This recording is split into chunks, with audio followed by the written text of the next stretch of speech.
Coucou tout le monde, j'espère que vous allez bien, j'espère que vous êtes safe, j'espère que vous êtes en bonne santé, surtout avec la période terrible que nous sommes en train de traverser.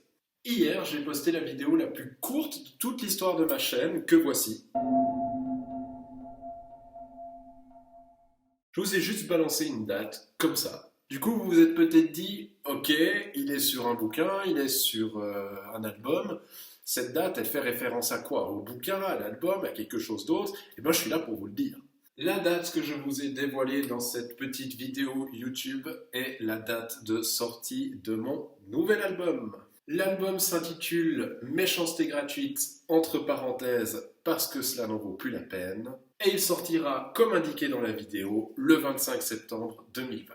C'est un album qui contient 13 titres inédits, tous écrits, composés et interprétés par mes soins. L'album sortira en 2 éditions, comme je le fais très souvent, une édition simple qui contient simplement les 13 nouveaux titres, et une édition de luxe où il y aura 3 titres supplémentaires, 3 titres bonus, ce qui fait un 16 titres, ainsi que les commentaires audio de toutes les pistes de l'album. Dans ces commentaires audio, vous découvrirez des anecdotes sur l'écriture des chansons, sur l'enregistrement, sur l'histoire, l'inspiration, qu'est-ce qui m'a poussé à écrire cette chanson, quels sont les sens cachés qu'elle contient, etc., etc. N'hésitez surtout pas à me suivre dans les réseaux sociaux qui s'affichent dans la description, Facebook, Twitter, mon site internet, etc., pour ne rien louper de l'actualité de ce nouvel album, pour être tenu au courant du lancement des précommandes sur Bandcamp, pour découvrir la couverture, etc., etc., découvrir les clips que je vais partager pour promouvoir l'album.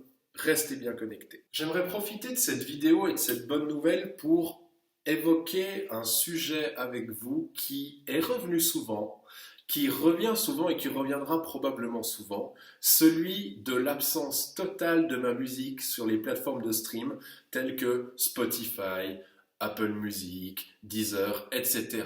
On me demande souvent, mais Mathieu, pourquoi tu n'es pas sur Spotify, pourquoi tu n'es pas sur iTunes, pourquoi tu n'es pas sur Deezer, etc., etc., etc., etc. Et il y a des gens qui tombent littéralement de leur chaise en apprenant que je ne mets pas gratuitement à disposition ma musique sur YouTube, à l'exception des quelques singles que je publie pour faire la promotion d'un album qui va sortir. Alors aujourd'hui, je vous réponds à vous tous qui vous demandez pourquoi je suis uniquement disponible sur Bandcamp et aucune autre plateforme. Voyez-vous, à l'époque, les artistes, les musiciens gagnaient beaucoup mieux leur vie qu'aujourd'hui. Ils demandaient des cachets de concert beaucoup moins chers qu'aujourd'hui pour la simple et bonne raison qu'ils vendaient des disques. Et je me bats tous les jours pour encourager les gens à acheter les albums physiques, les avoir dans leur bibliothèque, pouvoir les tenir, pouvoir regarder la pochette, etc. Et là, vous allez me dire, ok Mathieu, mais je vois pas le rapport. Eh bien, le rapport, il est dans le fait que Spotify, iTunes, Deezer, etc. vous offrent une certaine visibilité, c'est clair. La musique y étant gratuite, les gens qui veulent découvrir un artiste, un album, n'ont plus besoin de passer par la case disquaire, acheter l'album. C'est merveilleux, c'est l'aventure moderne, c'est génial, mais il y a un hic. En effet, les revenus générés avec les plateformes de stream telles que Spotify, iTunes, etc.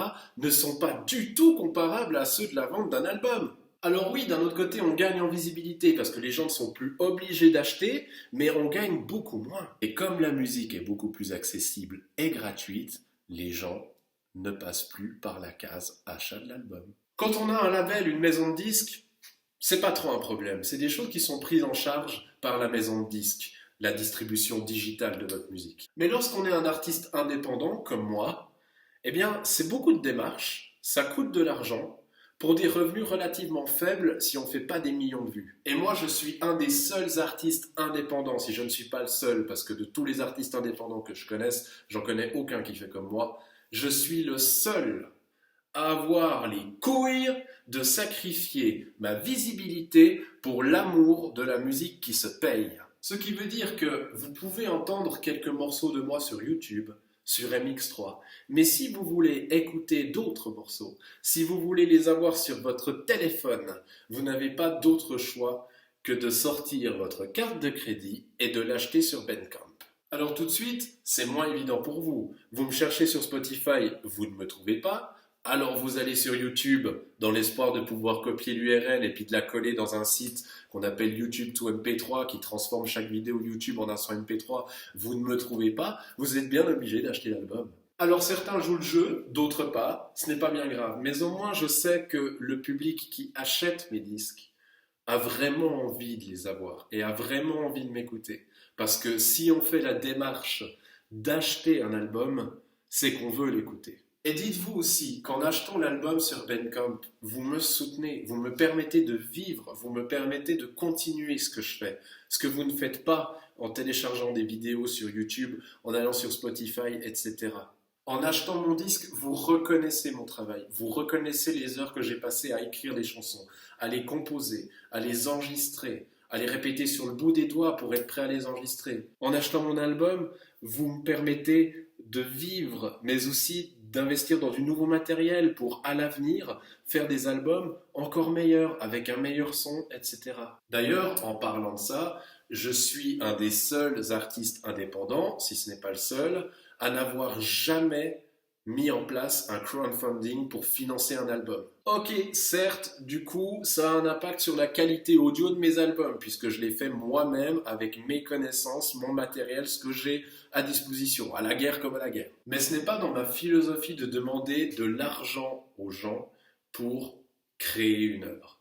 Moi, l'œuvre, elle doit être créée par ses propres moyens, vendue, et les gens, après, c'est à eux de jouer le jeu, d'acheter l'album et de soutenir ce qu'on a fait. Voilà pourquoi je suis totalement absent des plateformes de stream, d'iTunes, etc. Je dois vous avouer qu'il m'est arrivé plusieurs fois, et il m'arrive encore régulièrement, de presque craquer, de me dire « Allez Mathieu, arrête de faire le marginal, mets-toi sur Spotify, mets-toi sur iTunes, ça te donne de la visibilité, etc. » Mais non, ceci est mon combat et je veux me battre pour que les gens comprennent à quel point il est important d'acheter les albums. Je sais, je le répète encore et encore, cette vidéo est répétitive, mais achetez les albums. C'est le meilleur moyen de soutenir un artiste. Et si vous voulez qu'il continue à faire de la musique, qu'il continue à créer, il n'y a rien de plus encourageant pour lui que d'acheter son œuvre et de l'encourager à continuer ce qu'il fait. Et pourquoi j'ai choisi Bandcamp pour mettre en vente mes albums? Tout simplement parce que c'est la plateforme en ligne la plus profitable pour les artistes indépendants comme moi. En plus, c'est tellement simple. Vous n'êtes même pas obligé d'avoir un compte Bandcamp, il vous suffit juste d'acheter l'album, de le payer via le service de paiement en ligne mis à disposition.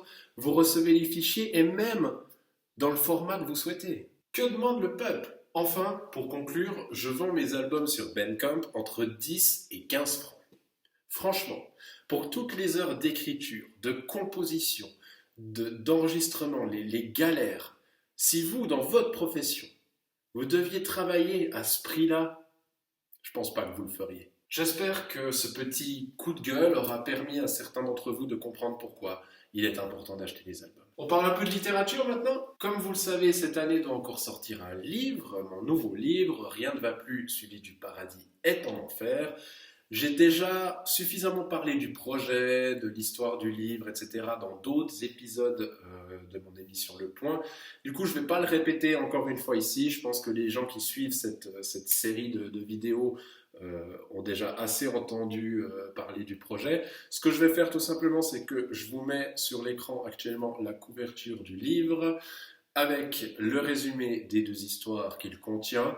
Je vous laisse faire pause, lire les résumés si ça vous intéresse. Et surtout, n'hésitez pas à me suivre sur les réseaux sociaux qui s'affichent dans la description, Facebook, Twitter, mon site internet, etc. pour ne rien louper de l'actualité concernant ce nouveau livre. Je n'ai malheureusement pas encore de date de sortie précise à vous fournir pour ce livre, mais je pense que ça devrait sortir en décembre, avant Noël.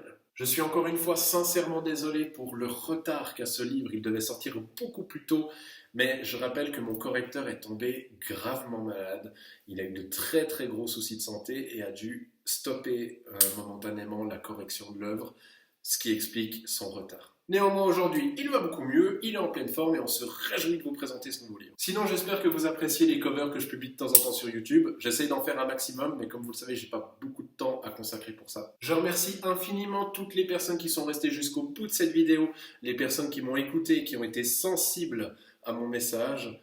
J'espère que l'album va vous plaire, j'espère que le livre va vous plaire aussi. Restez bien connectés pour ne rien louper de l'actualité. Et moi, je vous dis à tout bientôt. Ciao, ciao.